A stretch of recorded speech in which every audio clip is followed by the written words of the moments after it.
करेंगे electric dipole पे। तो electric dipole overall electrically neutral होता है नहीं, और अगर इसे R2 बोलते हैं और इसे R1 बोलते हैं, और यहाँ पे R ग्रेटर देन L, इस एजम्पशन के लिए मैं फार्मूला डेवलप करूँगा। समटाइम्स अगर ऐसा रहेगा कि दो चार्ज जो equal and opposite character, magnitude equal रहेगा लेकिन साइन में जस्ट अपोजिट रहेगा, और इस कंडीशन को अगर सेटिस्फाई नहीं करेगा, जो कंडीशन मैं लिया हूँ R ग्रेटर देन L, तो फिर ये फार्मूला भी काम नहीं करेगा। नहीं, जिस कंडीशन को मानकर आप चीज़ों को डेवलप कर रहे हैं वो अगर कंडीशन नहीं है प्रॉब्लम में, समटाइम हो सकता है कि आपका कॉन्सेप्ट चेक करने के लिए ऐसे हम कुछ और क्वेश्चन सेट कर दें कि ठीक है 2 इक्वल एंड अपोजिट चार्ज है, लेकिन हम लोग तो फार्मूला स्टैंडर्ड इस कंडीशन के लिए फार्मूला आपको मिलता है डाइपोल का, कहीं भी अगर बुक में देखिएगा तो ठीक है। उस केस के लिए तो हम लोग के पास तो बढ़िया एक मेथड है ना कि हम लोग पॉइंट चार्ज पार्टिकल के लिए ही पोटेंशियल निकालने के लिए सीखे हुए हैं। देखिए, आपको नहीं लगता कि फंडामेंटल ऑलवेज काम करता है? फंडामेंटल तो यही है ना कि हम लोग सीखे हैं सबसे पहले एक पॉइंट चार्ज पार्टिकल के लिए पोटेंशियल निकालने के लिए, हाँ या ना? और उसी को तो बार बार इंटीग्रेट कर रहे हैं, करेक्ट? उसी को हम लोग बार बार क्या कर रहे हैं?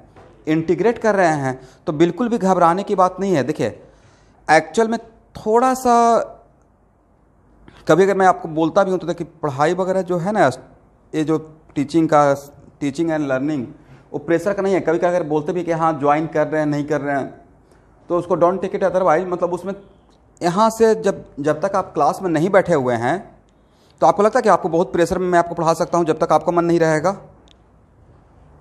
When you don't want to join online class, तो आपको कितना भी कर लेंगे तो नहीं मैं कर सकता हूँ, ये आपकी मर्जी पे रहेगा। और आपकी मर्जी पे रहेगा तो हाँ, ये हो सकता है कि अगर आपकी मर्जी रहेगा और सब लोग डिमांड करें सर मुझे एक्स्ट्रा क्लास चाहिए, मुझे क्रैक करना है, मुझे बिल्कुल by hook and by crook मुझे अपने फैमिली का जो ड्रीम है उसको फुलफिल करना है, प्लीज़ एक्स्ट्रा क्लास दे दीजिए, उसमें मैं एक्स्ट्रा क्लास दे सकता हूँ। इसलिए ऑल सब कुछ अभी के टाइम पे ऑनलाइन क्लास में आपके कोर्ट में है, मेरे कोर्ट में नॉट ए सिंगल बॉल, मेरे कोर्ट में कुछ भी नहीं है। सब सारा चीज़ आपके कोर्ट में है। अब आपकी मर्जी, आप जितना कुछ मुझे बोलेंगे उतना मैं आपको काम करने के लिए रेडी हूँ। मैं आपको पढ़ा ही सकता हूँ। यहाँ पे अगर बोलेगा मैं तो इतना जिम्मेदारी लिया हुआ हूँ कि मैं 3000 ऑब्जेक्टिव डिकेशन में उसको मैं बोलता हूँ कि मैं बोर्ड बता दूंगा, और एक प्रॉब्लम बताते हैं आपसे पूछकर कौन कौन सा नहीं बना, हाँ या ना?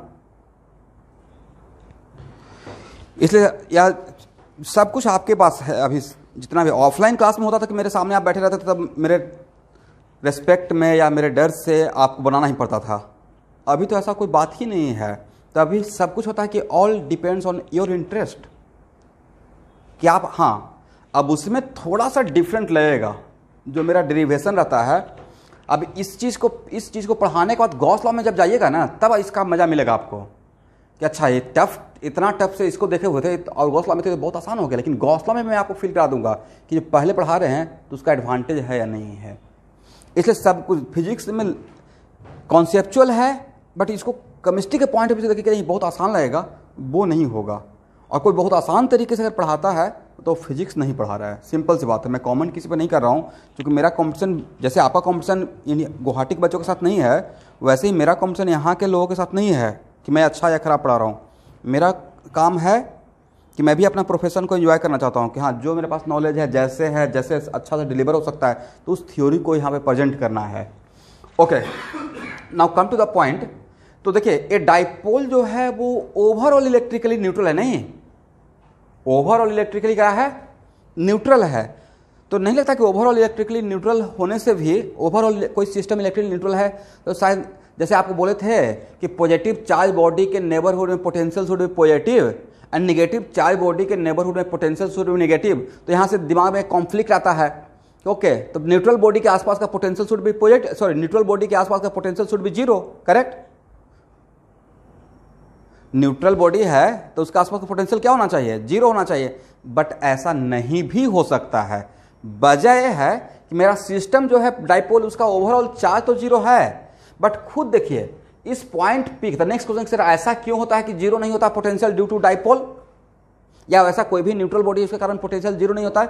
रीजन ये है कि हो सकता है कि उस सिस्टम में जो चार्ज का डिस्ट्रीब्यूशन है, उस डिस्ट्रीब्यूशन में जो जिस पॉइंट पे आप पोटेंशियल निकालना चाहते हैं वहां से चार्ज जो डिस्क्रीट चार्ज है उससे डिस्टेंस अलग अलग हो रहा हो, हाँ या ना। Is it only depends the potential only on the amount of charge, it also depends on distance, it also depends on distance. तो देखिए इस पॉइंट की प्लस क्यू से इसका डिस्टेंस पी पॉइंट का, अब माइनस क्यू से इसका डिस्टेंस सेम डिस्टेंस है या डिफरेंट डिस्टेंस है?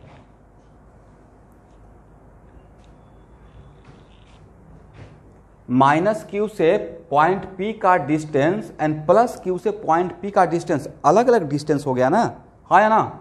ये है R1, ये है, तो क्या इसका जो वैल्यू निकालेंगे due two point charge particle का जो फॉर्मूला जानते हैं, तो क्या वहां से वो वैल्यू सेम होगा? वहां से वैल्यू सेम नहीं होगा। मतलब सेम हो भी सकता है, नहीं भी हो सकता है। अब यहां देखिएगा, अब इसमें बोलेंगे सर इस लाइन का जो AB लाइन है उसका परपेंडिकुलर बाइसेक्टर पे तो सेम होगा, तो मेरा आंसर है बिल्कुल सेम होगा। तो परपेंडिकुलर बाइसेक्टर पे पोटेंशियल जीरो हो जाएगा, हाँ या ना। ओके, तो इसका मतलब ये चीज, तो इसलिए अब आप इस कंडीशन में हैं कि अगर कोई पूछेगा कि न्यूट्रल डाइपोल तो न्यूट्रल है, लेकिन इसके वजह से किसी पॉइंट पी पे पोटेंशियल जीरो हो भी सकता, नहीं हो सकता, पोटेंशियल जीरो क्यों नहीं होगा, तो आप उनको डायग्राम बनाकर समझा सकते हैं कि देखिए एक्चुअली इसके अंदर का सिनेरियो ये है, पोटेंशियल या electric field not only depends on charge, it also depends on distance, correct. अब नाउ, अब यहाँ देखिएगा, मैं यहाँ पे इस डाइपोल का एक सेंट्रल पॉइंट लिया हूँ जिसका नाम मैं O दिया हूँ, और एक्चुअल फार्मूला में इस सेंट्रल पॉइंट से ही R लिया जाता है। तो वह जो बुक में थ्योरी रहता है फार्मूला, उसी के अकॉर्डिंग मैं भी काम कर रहा हूँ। तो बताइए कि मेरा जो ट्रायंगल है OBP, इस ट्रायंगल में यहाँ से यहाँ तक का लेंथ L/2 है, हाँ या ना, और ये डिस्टेंस है R। तो क्या हम लोग R2 निकाल सकते हैं अकॉर्डिंग टू कोसाइन रूल? किसी भी ट्रायंगल का दो साइड दिया रहेगा, उसके बीच का एंगल पता रहेगा, तो क्या R2 के लिए स्टूडेंट लिख सकते हैं A² + B² - 2AB cos theta, एक फार्मूला था। तो ऐसे ही R2 के लिए R² + L/2 का whole square -2 RL/2 cos theta. देखिए ठीक है, ओके। तो ये कितना हो जाएगा स्टूडेंट? ये हो जाएगा R² + L² -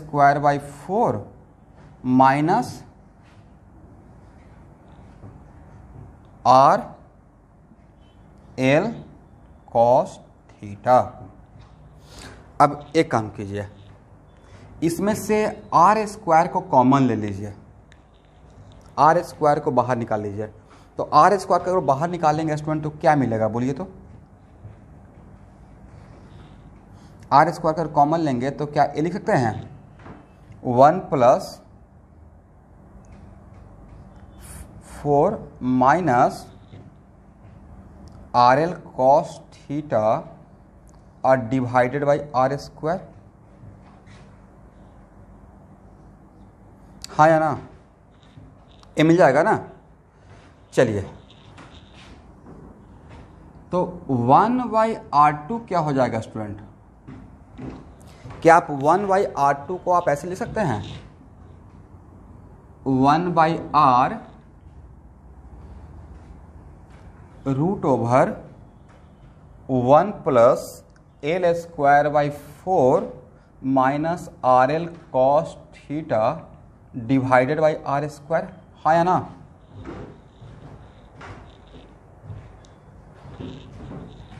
then 1/R2 equal to क्या आप ऐसे लिख सकते हैं 1/R 1 + L²/4 - RL cos theta by R² के पावर -½ देखिए तो ये पूरा रूट को ऊपर लेके जा रहे हैं, नीचे रहता तो +½ रहता, ऊपर लेके चला गया तो क्या हो जाएगा माइनस हाफ हो जाएगा। अब यहाँ देखिए स्टूडेंट,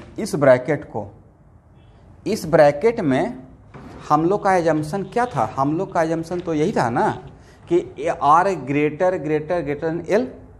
तो इस वजह से एक क्वांटिटी भी बहुत छोटा हो गया, हाँ या ना? और अगर किसी भी बहुत स्मॉल क्वांटिटी से यहाँ पे इस फैक्टर में नहीं लगता कि एल प्रेजेंट है, तो ए आर कॉस थीटा को अगर एल से मल्टीप्लाई करेंगे तो वो क्वांटिटी भी बहुत स्मॉल हो जाएगा। देखते नहीं है, किसी क्वांटिटी को अगर बाई डी एक्स कर दीजिएगा तो बाई बड़ा होते हुए भी बाई डी एक्स तो छोटा हो जाता है, हाँ या ना?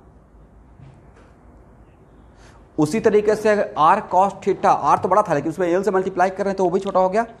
तो ये पूरा क्वांटिटी ध्यान से अगर देखेंगे, जिसको मैं डॉट डॉट करके सर्किल कर रहा हूं, ये पूरा क्वांटिटी नहीं लगता लेस देन 1 रहेगा, क्योंकि आप आर स्क्वायर से डिवाइड कर रहे हैं।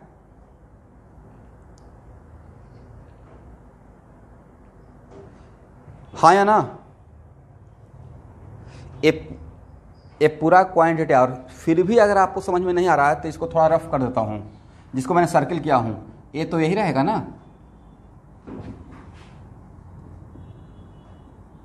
देखिए तो, जिसको मैंने सर्किल किया डॉटेड करके, उसको क्या ऐसे लिख सकते हैं? तो यहां से किसे डिवाइड कर रहे हैं? आर स्क्वायर से। इसमें यहां क्या है? L cos theta by R. तो नहीं लगता कि ये पूरा क्वांटिटी लेस देन 1 रहेगा, whole quantity, because L is very very very small with respect to R. ये हम लोग का एजम्पशन का पार्ट है, करेक्ट? तो अगर ऐसा एजम्पशन लेते हैं तो क्या यहां पे बाइनोमियल एक्सपेंशन कर सकते हैं? अब बाइनोमियल एक्सपेंशन कीजिएगा तो 1/r2 के लिए क्या यहाँ पे लिख सकते हैं? 1/r 1 अब माइनस हाफ कितना? L square by 4r square अब minus L cos theta by are. देखिए तो आफ्टर बाइनोमियल एक्सपेंशन, ये तो पढ़े होंगे ना, 1 प्लस ए के पावर अगर n है और a less less less than 1 तो 1 प्लस एन भी लिखते हैं, हाँ या ना? 1 प्लस एन ही सिर्फ नहीं लिखते हैं स्टूडेंट, आगे भी जाते हैं। नहीं, ये आपको परम्यूटेशन कॉम्बिनेशन या बाइनोमियल थ्योरम में आपको सीरीज पढ़ाया गया होगा, पढ़े बाइनोमियल थ्योरम। तो इसमें हम लोग आगे तक भी जा सकते हैं, बट यहाँ आगे तक जाने का रिक्वायरमेंट नहीं है, क्योंकि आगे का टर्म ऑटोमेटिक 0 हो जाएगा। आगे का टर्म क्या हो जाएगा? 0 हो जाता है। यस, दैट्स वाई हम लोग यहाँ पे इस पूरे जो स्क्वायर ब्रैकेट है उसके बदले मैंने ए लिख दिया due to binomial expansion.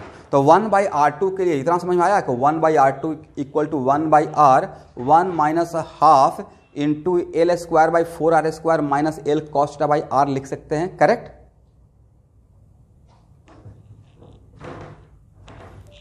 Okay.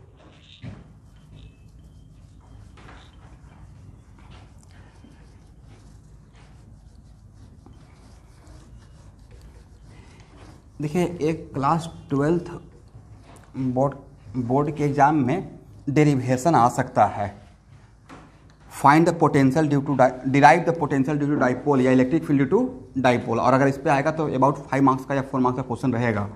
तो डाइपोल का करंट पोटेंशियल निकालने के लिए या इलेक्ट्रिक फील्ड के लिए फिर गॉस लॉ आपका काम नहीं करेगा, तो फिर आपको ऐसे ही फंडामेंटली आपको बहुत बढ़िया से बनाना पड़ेगा।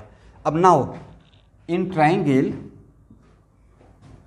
AOP, तो इन ट्राइंगल AOP में यहां से यहां तक का डिस्टेंस तो L/2 है, देखिए तो ठीक है ना? और A एंगल थीटा है, तो A एंगल कितना रहेगा स्टूडेंट? तो क्या इसमें भी हम लोग R1 के लिए R1 के लिए क्या लिख सकते हैं? A square plus b square minus 2ab cos theta का फॉर्मूला। तो क्या ये लिख पाएंगे? आर स्क्वायर प्लस L/2 का स्क्वायर माइनस 2RL/2, और बट यहाँ पे थीटा लिखेंगे या पाई माइनस थीटा लिखेंगे स्टूडेंट? Pi minus theta. तो यस, तो क्या हो जाएगा R square plus L square by 4 और माइनस यहां से cos pi minus theta becomes minus cos theta, तो माइनस माइनस बिकम्स प्लस, है ना। और ये हो जाएगा R L cos theta, correct student. तो यहाँ पे आर एस फिर से आर स्क्वायर को कॉमन ले लीजिए, तो आर स्क्वायर को अगर कॉमन लेते हैं तो क्या इसका ऐसे लिख सकते हैं 1 plus L square by 4 plus R L cos theta by are square, है ना। तो यहाँ से 1 बाई आर वन अगर लिखेंगे तो 1 by r one equal to होगा 1 by are,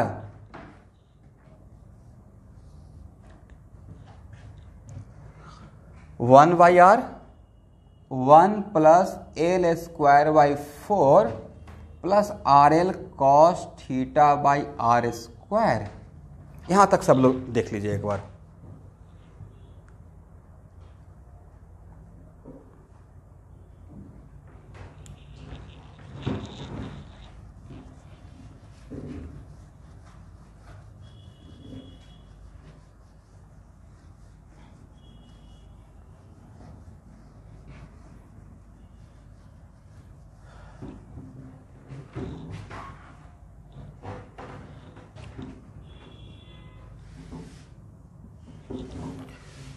then 1 by r one equal to 1 by r,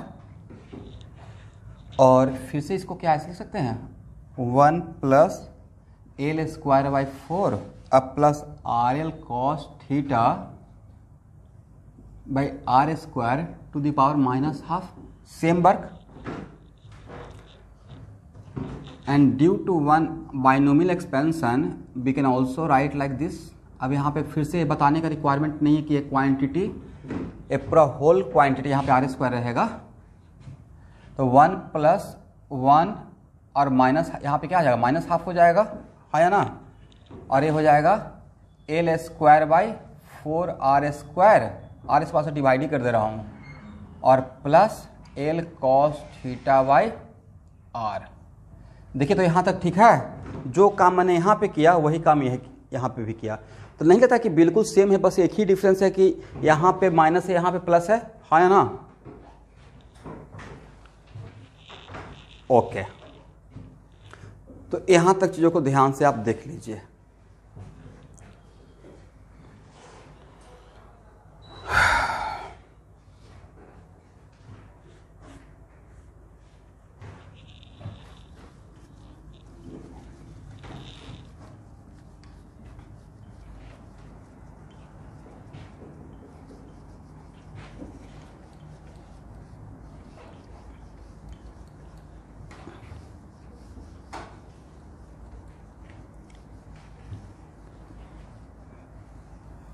अब बताइए पोटेंशियल एट पॉइंट P, तो पॉइंट P पे पोटेंशियल के लिए क्या सिर्फ one of the charge particle responsible रहेगा या दोनों चार्ज पार्टिकल रिस्पॉन्सिबल रहेगा, minus Q and plus Q.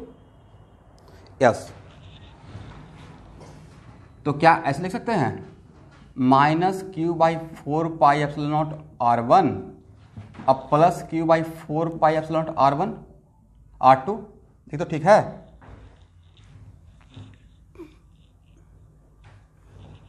ठीक है ना। और इसमें कॉमन क्या लेंगे, इसमें कॉमन ले लेंगे 1, इसमें हम लोग कॉमन निकालेंगे q by 4 pi epsilon not, तो नहीं लगता कि 1 by R2 minus 1 by R1 रहेगा। देखो तो यहाँ तक सही है। और सबसे बढ़िया बात है कि 1 बाई R2 और 1 बाई R1 के पहले ही हम लोग वैल्यू निकाल के रेडी हैं। मैं readymade 1 by R1 1 by R2 मुझे पहले से पता था एज ए टीचर, तो मैं पहले से ही 1 बाई R1 1 बाई R2 निकाल लिया था। तो 1 बाई R2 के लिए क्या पुट करेंगे, ये वैल्यू पुट कर देंगे, हाँ या ना। और 1 बाई R1 के लिए क्या वैल्यू पुट कर देंगे, ये वैल्यू पुट कर देंगे। तो 1 by R2 Q by 4 pi epsilon not 1 by R2 के लिए अगर पुट करते हैं तो हो जाएगा 1 by R 1 minus half L square by 4 R square minus L cos theta by R.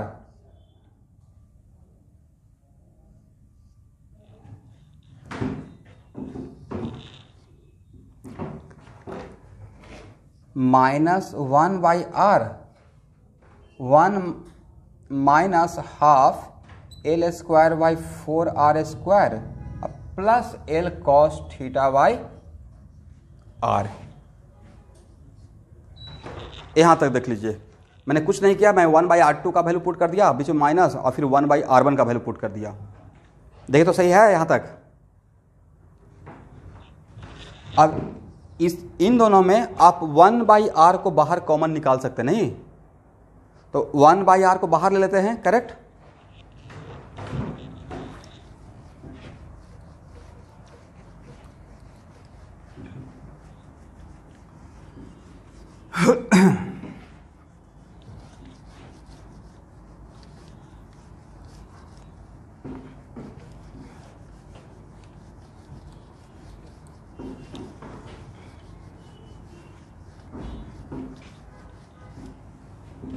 तो 1/r को अगर बाहर लेते हैं तो हो जाएगा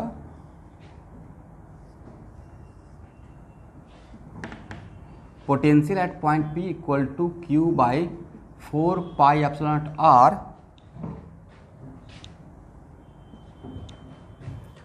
1 माइनस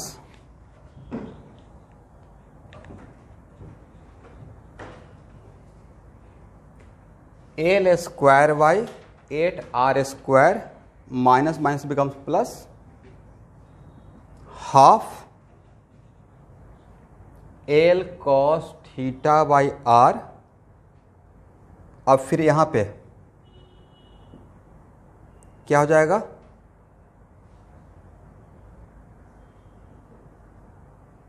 -1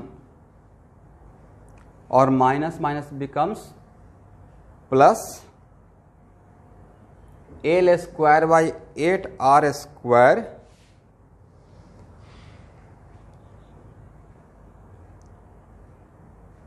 और plus half l cos theta by are. देखिए तो मैं ठीक लिखा, एक बार देख लीजिएगा।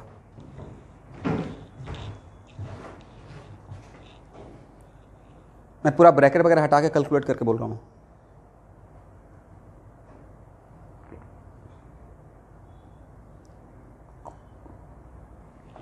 ठीक है, ए और ए आपस में कैंसिल हो जाएगा, एक टर्म और ए टर्म भी आपस में कैंसिल हो जाएगा, और ए टर्म और ए टर्म आपस में जुड़ जाएगा। और जुड़ने के बाद क्या होगा, L cos theta by R, हाँ है ना, L cos theta by R हो जाएगा, करेक्ट।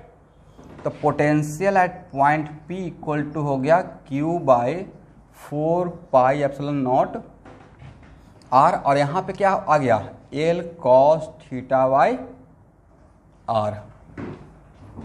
इस पूरे ब्रैकेट का कैलकुलेशन ये है, तो हो गया Vp at equal to Q by 4πε0 r square cos theta. और ये ब्रैकेट क्या है स्टूडेंट, देखिए तो नहीं लगता, this bracket is the magnitude of dipole moment according to yesterday class. Dipole moment का मैग्नीट्यूड यही होता है ना, मैग्नीट्यूड। तो क्या इसके बदले हम लोग ऐसे लिख सकते हैं, potential at point P equal to magnitude of dipole moment by 4πε0 r square cos theta.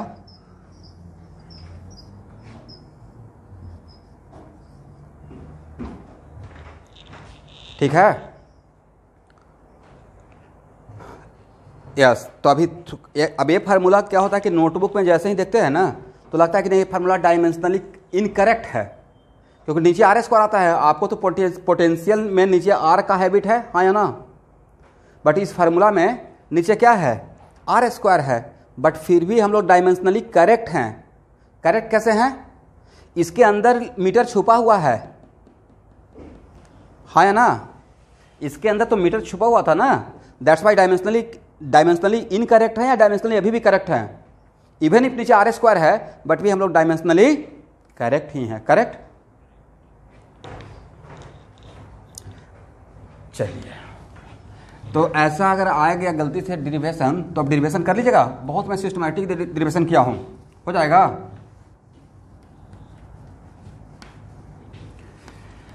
अब देखिए,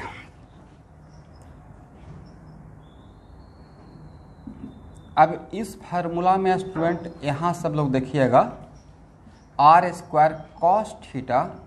तो एक्चुअल में नेक्स्ट क्वेश्चन ये है कि सर थीटा एक्चुअली क्या आप कहाँ से ले रहे थे? थीटा जो होगा ना कि थीटा कहाँ से ले रहे थे, तो स्टूडेंट मैं थीटा ले रहा था 2 पॉइंट का ज्वाइन करने वाला लाइन के लॉन्ग जो डायरेक्शन रहता है उसको बोलते हैं लॉन्गिट्यूडनल डायरेक्शन, याद है? तो एक्चुअल में theta is the angle between, ध्यान से सब लोग सुन रहे हैं मैं क्या बोल रहा हूं, theta is the angle between direction of dipole moment and this radius vector. कौन सा radius vector? R radius vector. और वो आर रेडियस वेक्टर कहां से लेंगे? वो R radius vector centre of the dipole से लेते हैं। कहां तक? फील्ड पॉइंट तक। कहां तक?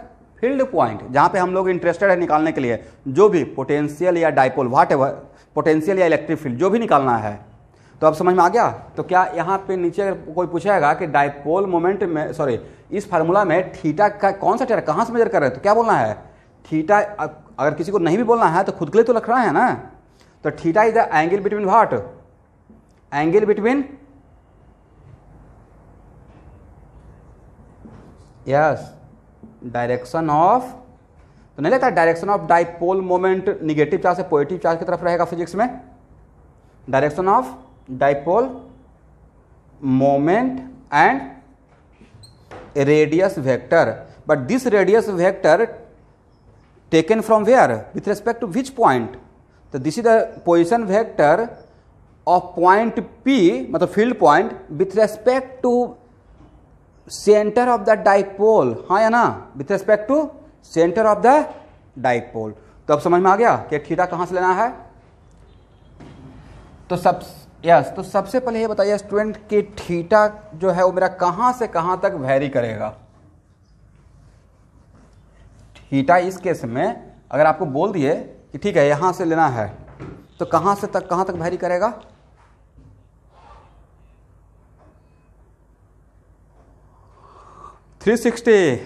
जीरो से कहां तक? मान लेते हैं कि माइनस क्यू है या प्लस क्यू है। यहां देखिएगा, मैं आपको बोल दिया और आप पहले ही बोल दिया ना कि R greater greater greater than L रहेगा, हाँ या ना? तो इस सेंटर से अगर आर रेडियस का एक सर्किल बनाएंगे, क्या बनाएंगे स्टूडेंट? और मैंने क्या कांस्टेंट मान के सर्किल बनाया फॉर मोमेंट आपको समझाने के लिए कि मैं बोला कि देखिए डिस्टेंस को सेंटर ऑफ द डाइपोल से सेम रखिए, अब पूरा घूम जाना है। तो नहीं लगता कि ये एंगल 0 से लेकर 360 तक होगा, हाँ या ना? 0 से 360 होगा, करेक्ट? यस।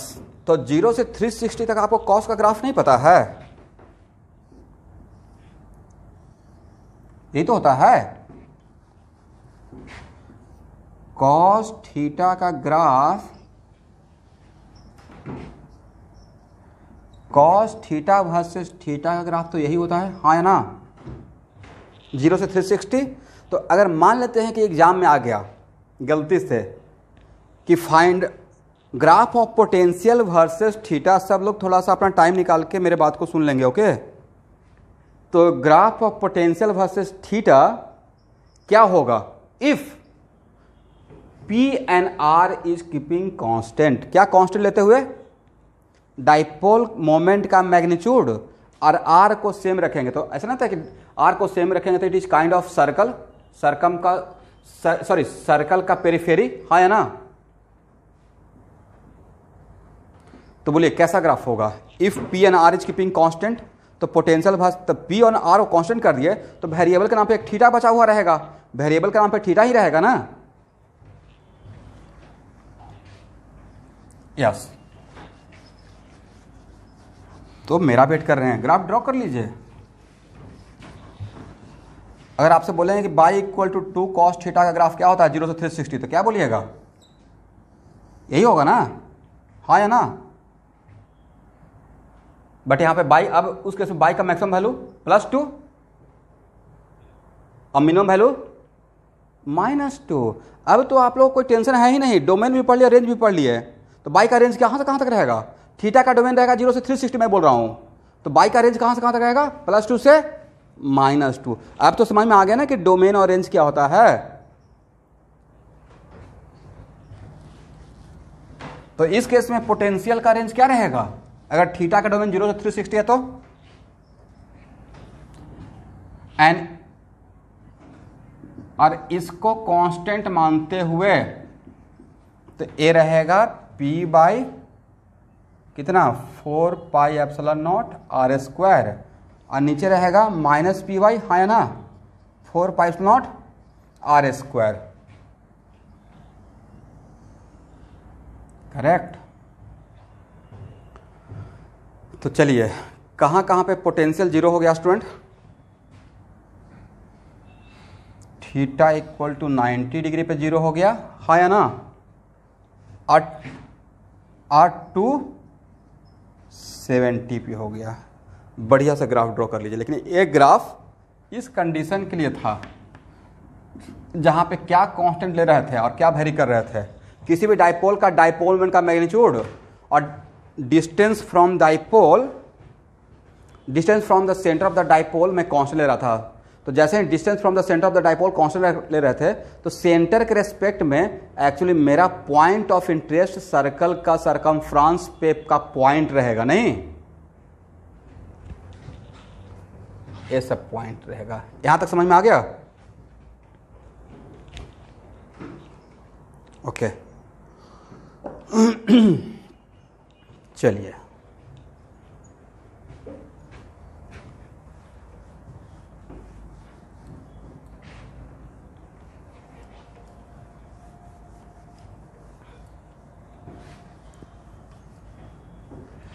अब देखिए स्टूडेंट, ए है -q और ए है +q, और यहां देखिएगा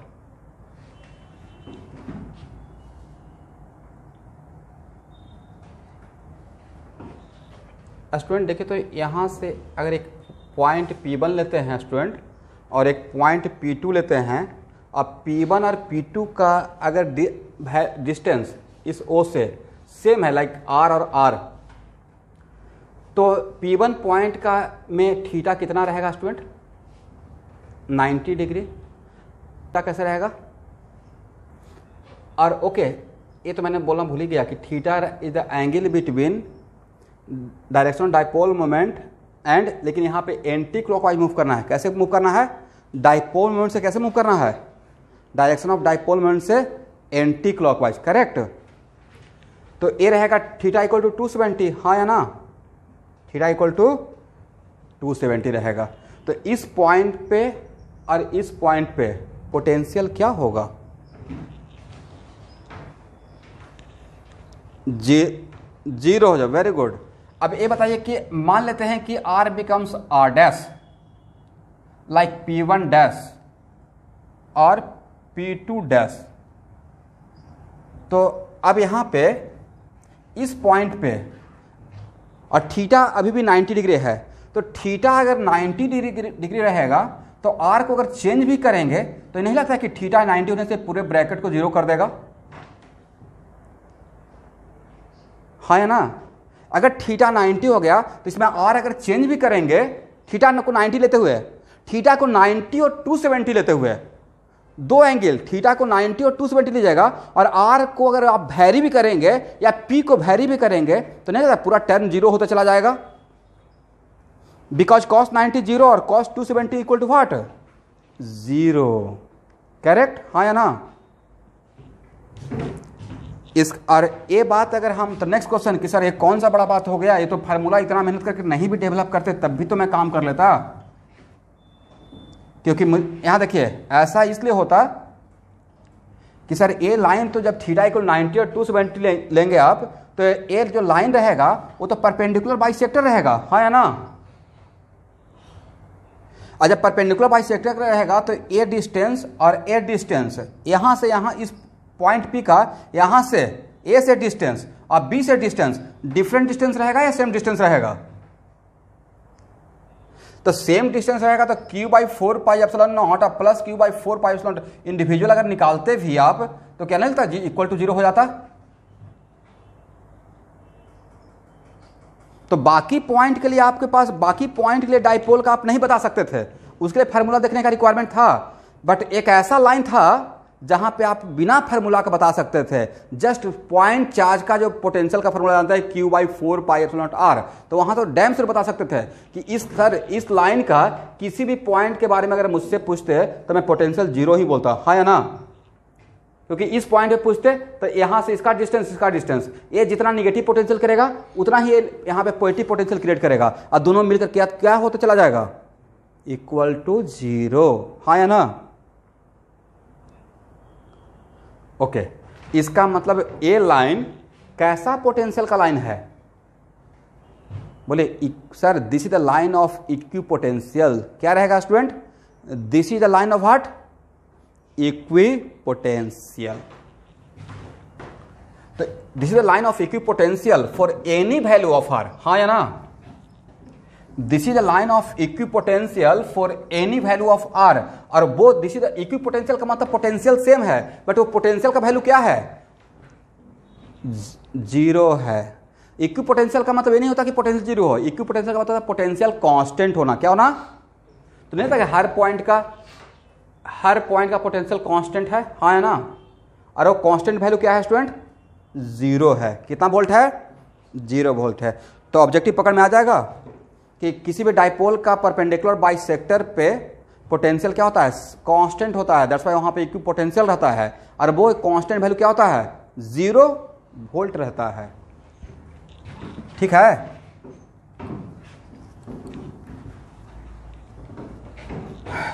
इसका मतलब ये हुआ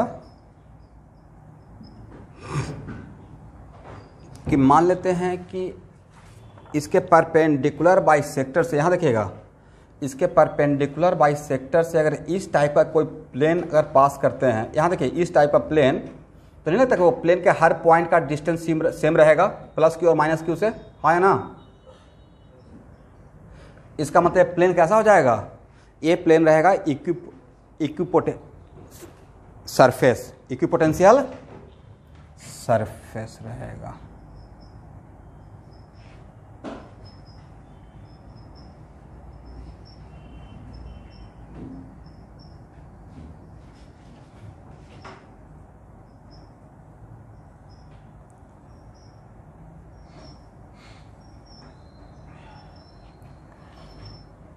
और ये डिस्टेंस कितना था जहाँ से प्लेन गुजार रहे हैं? L/2। और एक कैसा सरफेस? Equipotential surface. और यहाँ पे इक्विपोटेंशियल सरफेस भी कांस्टेंट है, और भी कांस्टेंट यहाँ पे बाई चांस की बात है कितना वोल्ट मिल गया है? 0 वोल्ट हो गया। तो ऐसे ही ड्रॉ कर लीजिएगा, ठीक है। और कहीं पे मैं डैम से और बात बोला होगा, इक्विपोटेंशियल सरफेस को इलेक्ट्रिक लाइंस ऑफ फोर्स अगर कट करता है तो कैसे कट करेगा? परपेंडिकुलरली कट करेगा। कैसे कट करेगा? Perpendicularly.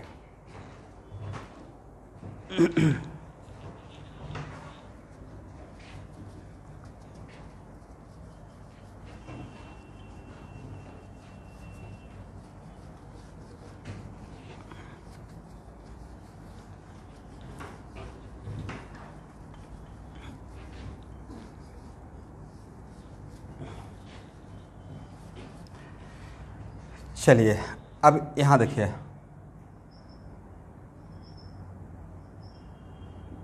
Pattern of electric lines of forces due to dipole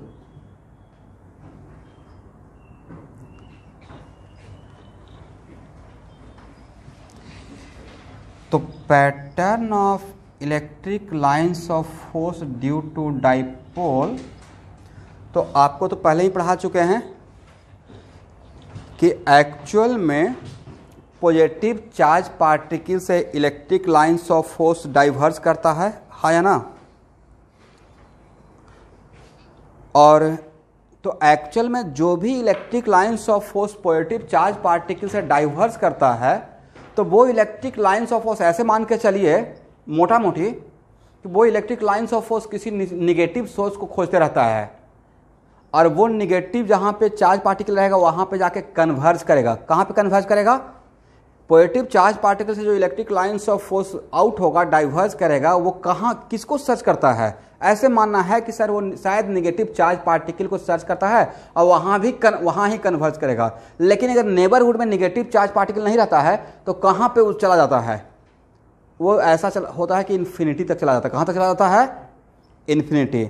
लेकिन कोई पॉजिटिव चार्ज पार्टिकल है और उसे electric lines of force diverge कर रहा है और बगल में ही नेगेटिव चार्ज पार्टिकल है, तो नहीं लगता है कि उसका most of the electric lines of force negative charge particle पे जाके कन्वर्ज कर जाएगा। एक्चुअली यहाँ से जो इलेक्ट्रिक लाइंस ऑफ फोर्स अगर ये नहीं होता तो बिल्कुल यहाँ से रेडियली आउटवर्ड चले जाता, बट यहाँ से आप लोग मेरा मार्कर देखिएगा, यहाँ से जो जाते रहेगा और यहाँ पे नेगेटिव चार्ज पार्टिकल है तो इधर जाएगा या इसके तरफ ऐसे कन्वर्ज करेगा? यस, कन्वर्ज होगा।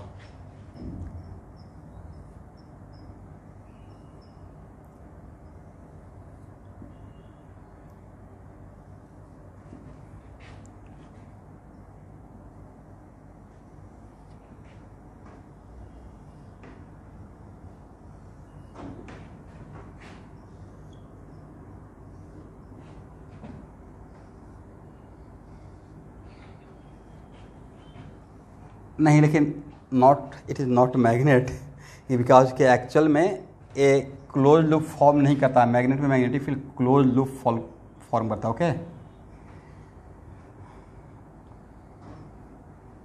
क्लोज लूप का मतलब ये हुआ कि ऐसे घूमकर फिर वापस ऐसे।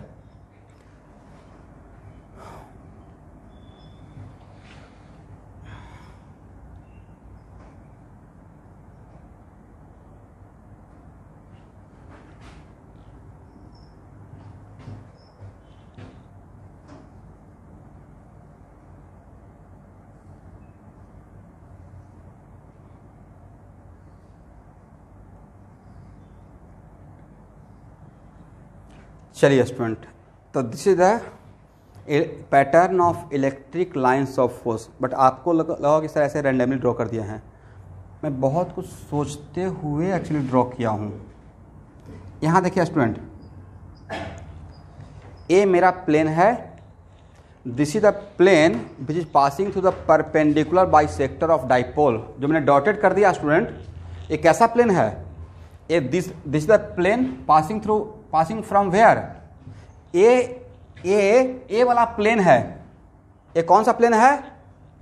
ये जो प्लेन यहाँ पे डॉटेड है, इस प्लेन का मैं अगर फ्रंट व्यू देख रहा हूं तो this is the plane passing through perpendicular bisector of dipole. Is it correct? और यस, अब इस पॉइंट पे, इस पॉइंट पे, इस पॉइंट पे और इस पॉइंट पे, इस पॉइंट पे, तो अभी जस्ट बताए थे। और ये प्लेन कैसा प्लेन था? Equi potential surface. और इक्वी पोटेंशियल सरफेस को इलेक्ट्रिक लाइंस ऑफ फोर्स कैसे कट करता है? यस, तो नहीं लगता कि ये एंगल 90 रहेगा? ठीक है। अब यहाँ पे देखिए कि सर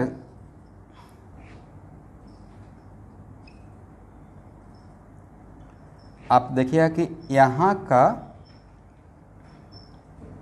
ध्यान से देखिए, तो अगर आप कंसंट्रेट करेंगे तो एक्चुअल में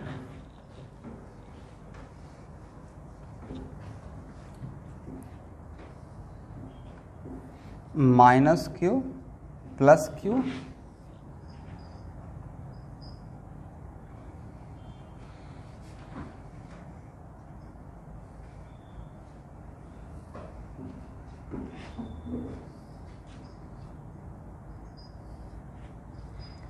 और लेंथ ऑफ एरो क्या इंडिकेट करता है? Magnitude of electric field. क्या इंडिकेट करता है? Magnitude of electric field. तो नेक्स्ट क्वेश्चन है सर लेंथ ऑफ एरो आप वेरी क्यों कर रहे हैं? नेक्स्ट क्वेश्चन हो सकता है कि लेंथ ऑफ एरो क्यों वेरी कर रहे हैं? तो मेरा आंसर ये रहेगा कि आगे जब यहाँ पे जस्ट थोड़ा देर के बाद जब मैं डिराइव करूँगा इलेक्ट्रिक फील्ड का पैटर्न, तो इलेक्ट्रिक फील्ड के पैटर्न में देखिए है कि वहाँ पे डिस्टेंस आएगा। तो थीटा को कांस्टेंट मानते हैं और आर एक्चुअली उसमें ऐसे रहेगा इलेक्ट्रिक फील्ड का मैग्नीट्यूड, जहाँ तक थोड़ा देर के बाद 2 मिनट में आपको पता चल जाएगा, ये आ जाता है इलेक्ट्रिक फील्ड का magnitude inversely proportional to R cube. क्या आ जाता है?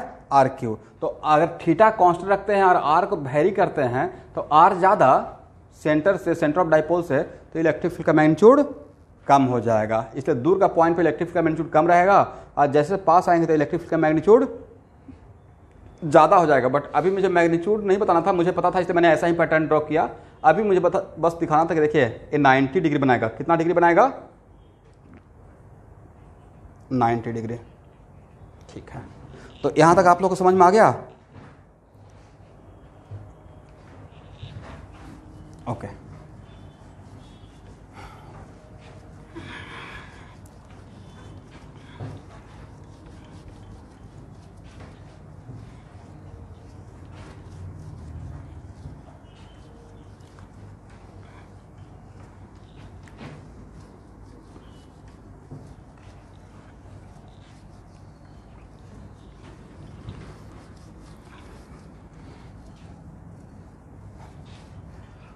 अब यहाँ पे देखिएगा स्टूडेंट, फिर से एक बार पोटेंशियल का फार्मूला बोलिए तो।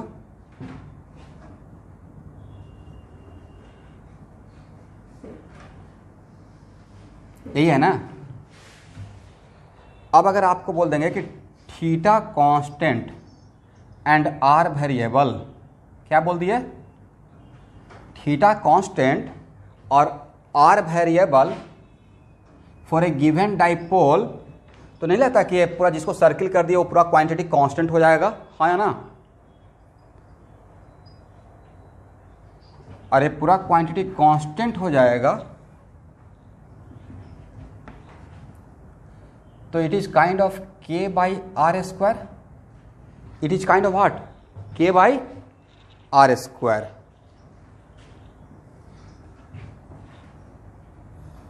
तो k बाई आर स्क्वायर, तो v वर्सेज r का, ये मैं कुछ इस टाइप का बात आपको बोलने की कोशिश कर रहा हूं।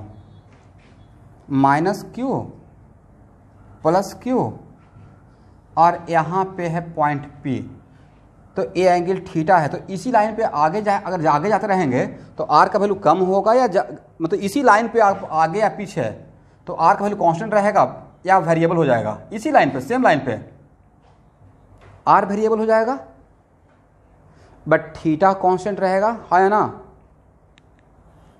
तब यहाँ पे v वर्सेस r का ग्राफ कैसा रहेगा? नहीं लेता है, हाइपरबोला जैसा हो जाएगा। हाँ या ना? It is kind of k by are square ना student. It is kind of what? k by are square. Correct. तो ग्राफ कैसा रहना चाहिए बताइए?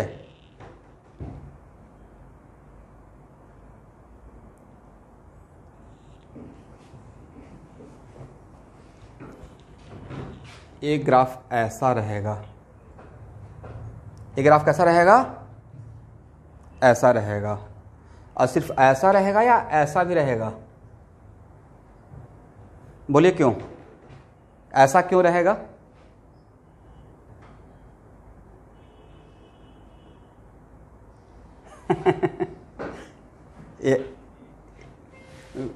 Very good. जब थीटा का वैल्यू 0 से 90 के बीच में कोई भी थीटा लेते हैं, एक्यूट एंगल लेते हैं लाइक 60 डिग्री, तो उस टाइम पे तो एक k पॉजिटिव रहेगा। हाँ या ना? और अगर थीटा का वैल्यू कहां से कहां के, थीटा का वैल्यू 0 से 90 या 270 से 360 के बीच में। हाँ या ना? क्योंकि फर्स्ट और फोर्थ क्वाड्रेंट में ही तो कॉस थीटा पॉजिटिव होता है, बाकी सेकेंड थर्ड में क्या रहता है। और अगर यहाँ पे थीटा का वैल्यू 190 से 270 के बीच में अगर लेते हैं तो तब यहाँ पे कॉस थीटा का वैल्यू क्या रहेगा, ये थोड़ा कॉन्सेप्चुअल हो गया, निगेटिव रहेगा। लाइक 120 ले लिए, हाँ या ना, तो लाइक 120 ले लिए तो 120 को फिक्स कर दिए, बट वैल्यू तो ये तो के तो निगेटिव बन जाएगा क्योंकि कॉस थीटा क्या रहेगा, निगेटिव रहेगा, हाँ या ना।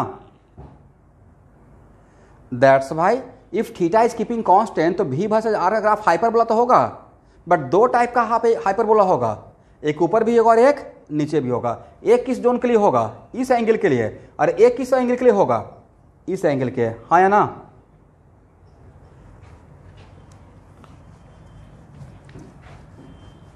और इसमें दो थीटा को मैं छोड़ दिया हूं, वहां पे इक्वल का साइन भी नहीं लगाया हूं, पता है कौन सा थीटा छोड़ दिए हैं, 90 और 270।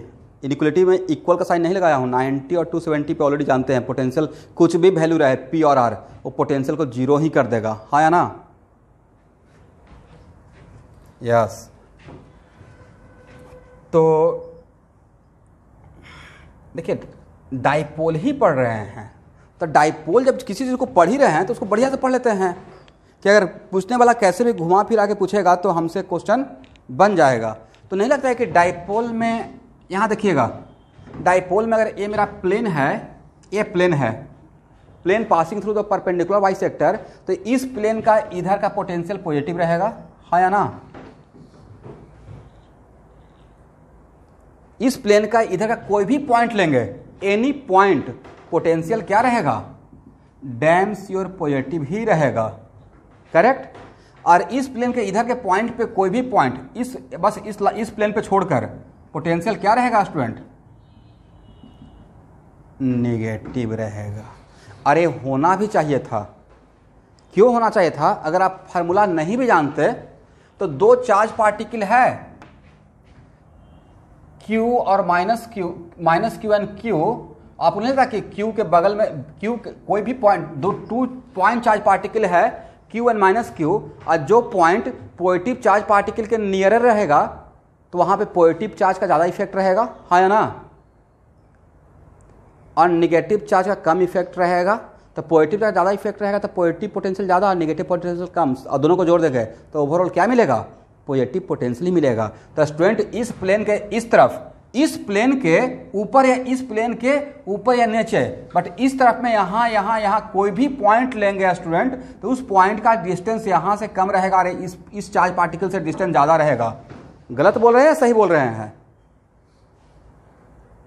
सही बोल रहे हैं। तो अगर यहाँ से डिस्टेंस कम रहेगा तो पॉजिटिव पोटेंशियल का वैल्यू ज़्यादा रहेगा और निगेटिव पोटेंशियल का वैल्यू क्या रहेगा, कम रहेगा। और कुछ किसी पॉइंट पे अगर जोड़ेंगे तो वैल्यू क्या रहेगा, पॉजिटिव ही रहेगा, करेक्ट।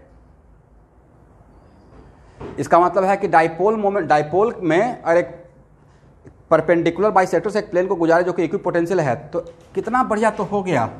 ये एक प्लेन था और इस प्लेन पे भी का वैल्यू 0, हाँ या ना। इस प्लेन के इस तरफ पोटेंशियल पॉजिटिव, इस तरफ पोटेंशियल नेगेटिव। तो एटलीस्ट डाइपोल का पोटेंशियल के बारे में तो कोई कैसे भी घुमाकर क्वेश्चन पूछेगा कहानी बनाकर तो आप आंसर दे पाएंगे, ठीक है ना।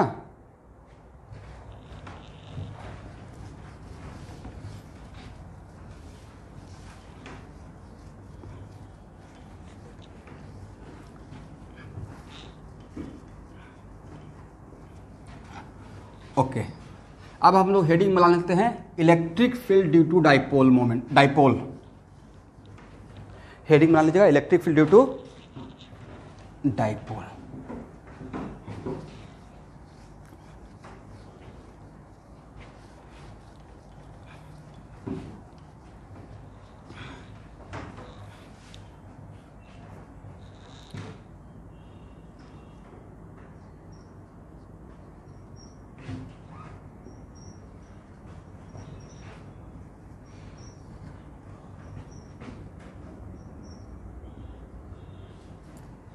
इसके बाद जब 12th का क्वेश्चन बैंक उठाइएगा ना, 12th सीबीएसई बोर्ड का, जो आपका बोर्ड का एग्जाम होगा इलेक्ट्रोस्टैट का, जब उसका क्वेश्चन पढ़िएगा तब बच्चा टाइप क्वेश्चन लगेगा। अगर डेरिवेशन भी पूछा जाएगा और कुछ थियोरेटिकल डेप्थ का भी बात, डिफिनेशन वगैरह, तो उसमें एक लाइन की जगह पे आप 2 लाइन कहानी बना के आ जाएंगे।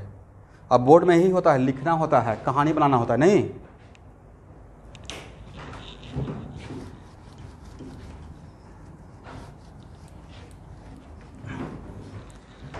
अब एक और इंटरेस्टिंग स्टोरी ये है कि इनिशियली जब मैं खुद से पढ़ रहा था तो पोटेंशियल का फार्मूला तो यही होता है ना, तो इसमें क्या क्या वैरी हो सकता है स्टूडेंट? इसमें वेरिएबल है आर और थीटा, हाँ या ना? तो अभी तक आपको पढ़ाए थे कि अगर एक्स निकालना रहेगा तो minus del V by del x करते हैं, माइनस डेल वी बाई, इसको लिखना नहीं है, यही करते थे ना, क्या कांस्टेंट मानकर, by and Z is keeping constant. अगर ई वाई निकालना रहता था तो करते थे कि del V by del Y और क्या constant, X and Z is keeping, और ई जेड निकालना रहता था तो minus del V by del Z, X and Y is keeping constant, ये काम करते थे। तो इसी कॉन्सेप्ट को मैं अपने टाइम पे क्या क्या करता था कि यहाँ पे सोचता था, तो सोचने के बाद मुझे यहाँ लगता था कि ओके यहाँ पे in this expression variable is R and theta, यहाँ पे किसको किसको वेरी कर सकते हैं, for a given dipole we can vary R as well as theta, हाँ या ना? तो उस टाइम पे मुझे लगता था कि अगर थीटा कांस्टेंट रखेंगे तो E R equal to minus del V by del R लिखेंगे। अगर थीटा को कांस्टेंट कर दिए तो E R equal to minus del V by क्या लिखेंगे, डेल आर। और अगर आर को कांस्टेंट रखेंगे तो लिखेंगे ई थीटा, ई आर का मतलब रेडियल कंपोनेंट, क्या लिखेंगे, रेडियल कंपोनेंट, और ई थीटा का मतलब ट्रांसवर्स कंपोनेंट, कौन सा कंपोनेंट, ट्रांसवर्स तो मुझे लगता था कि ऐसे लिख देंगे minus del V by del theta, हाँ या ना? बट यहां तो सही हो जाता था, बट ए गलत हो जाता था, और देखते थे कि एच सी बर्मा में तो ए लिखा हुआ है, एच सी बर्मा में क्या लिखा हुआ है, E theta equal to minus 1 by R del V by del theta लिखा हुआ है, करेक्ट। तो यहां पे जाकर लगता था कि ये जो पढ़े वो तो यहाँ पे आके गड़बड़ हो गया, बाद में समझे गड़बड़ नहीं हुआ, हम लोग गड़बड़ कर रहे थे, तो उसी चीज़ को हम लोग को समझना है, करेक्ट। समझे कि यहाँ पे प्रॉब्लम होता, समझे नहीं समझे?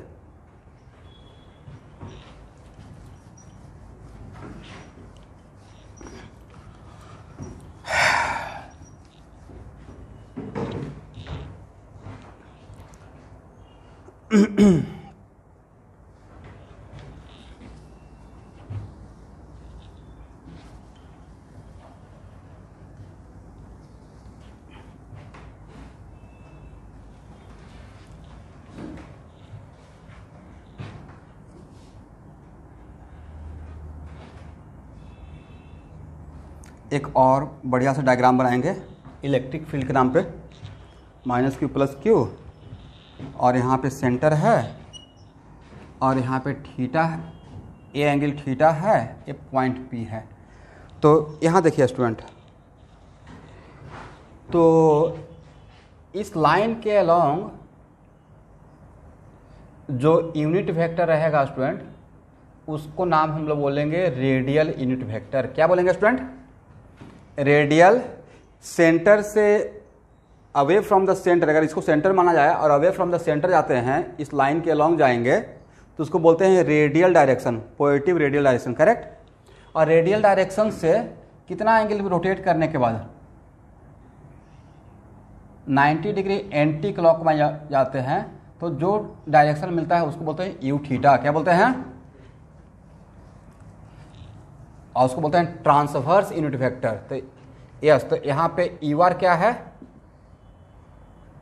रेडियल यूनिट वेक्टर, और यू थीटा क्या है? Transverse unit vector. ओके, चलिए, और क्या हम लोग ट्रांसवर्स और रेडियल कंपोनेंट के रेस्पेक्ट में, यहाँ देखिएगा, अगर कार्टेशियन सिस्टम में लिखते हैं, अगर कार्टेशियन सिस्टम में लिखते थे तो E इक्वल टू ऐसे लिखते थे ना, EXI EYJ प्लस EZ के, बट ये लिखने का तरीका कौन सा कोऑर्डिनेट सिस्टम में? कार्टेशियन कोऑर्डिनेट सिस्टम में, जहाँ पे IJ के क्या है? Unit vector for X axis, positive X axis, J है unit vector for positive Y axis. In similar fashion electric field को रेडियल और ट्रांसवर्स के तरीके से भी आप रिप्रेजेंट कर सकते हैं, just like this, E equal to ER UR। क्या लिख सकते हैं student? E equal to ER UR अब plus E theta U theta. ठीक है, जैसे हम लोग कार्टेशियन सिस्टम ऐसे लिखते हैं, वैसे ही रेडियल और ट्रांसवर्स सिचुएशन में किसी भी वेक्टर लाइक इलेक्ट्रिक फील्ड को हम लोग ऐसे लिखते हैं। यहाँ पे EX क्या था? एक्स कंपोनेंट, तो उसके साथ प्लस आई दिए थे, तो यहाँ पे ER क्या है? रेडियल कंपोनेंट, क्या दिए उसके साथ? Unit vector UR। और यहाँ पे क्या है? E theta, component of electric field along transverse direction, हाँ या ना? U theta. इसका मतलब ये हुआ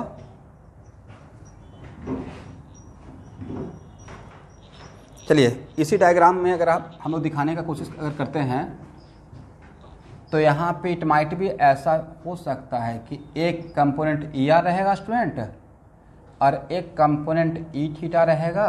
अब इसमें से आप बोल सकते हैं सर E थीटा, इधर E थीटा तो पॉजिटिव और नेगेटिव कुछ भी तो हो सकता है, तो बिल्कुल मेरा आंसर बिल्कुल हो सकता है, बट अभी मैं जहाँ पे लिया हूँ वहाँ पे ऐसे ही है। अरे ये थीटा को वेरी करेंगे तो ऑटोमेटिक पॉजिटिव नेगेटिव हो सकता है, उसको हम लोग बाद में ग्राफ में देख लेंगे। तो E थीटा और ER, तो इसका रिजल्टेंट पैरेललोग्राम लॉ से यही रहेगा ना, हाँ या ना? और यहाँ पे इसका रिजल्टेंट क्या लिखते थे? इसका रिजल्टेंट लिखते थे EX square plus EY square plus EZ square under root, हाँ या ना? तो यहाँ पे EX और EY और EZ नहीं लगता है, ये रेक्टेंगुलर कंपोनेंट है। Rectangular component of vector, vector में पढ़ाए थे, जो वैसा कंपोनेंट जो म्यूचुअली परपेंडिकुलर हो उसको बोलते हैं रेक्टेंगुलर कंपोनेंट, करेक्ट?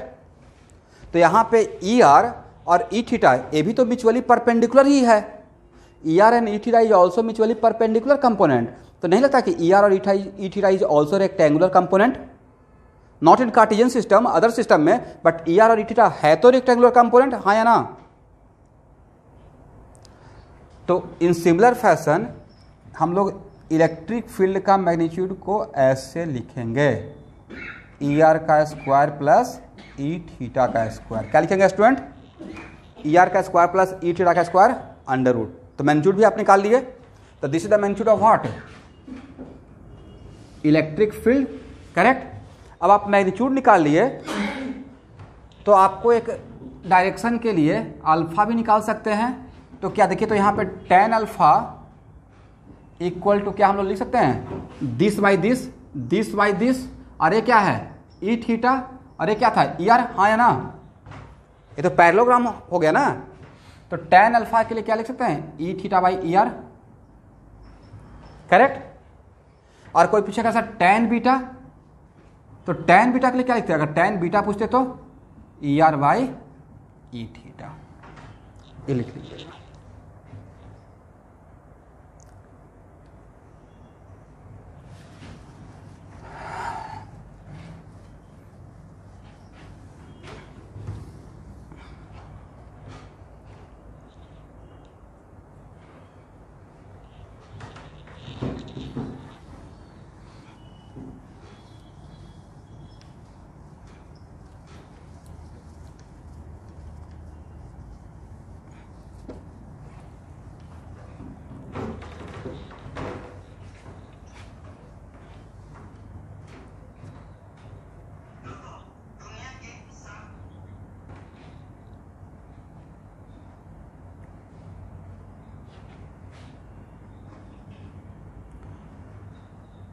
चलिए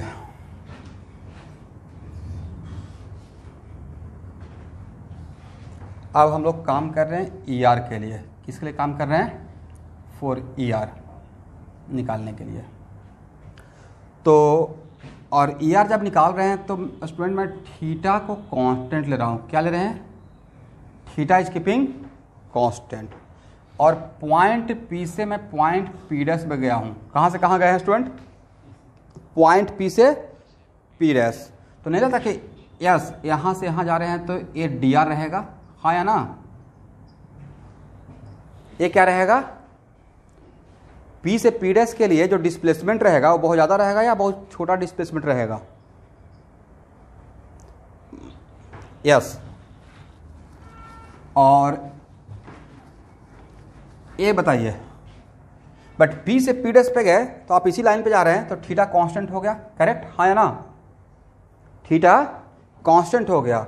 और डीवी के लिए क्या लिखते हैं स्टूडेंट? डीवी के लिए एक फार्मूला पढ़ाया था, याद है? ई डॉट डी आर, हाँ या ना? और डीवी के लिए ई डॉट डी आर, और क्या ई के लिए लिख सकते हैं? E R U R, U theta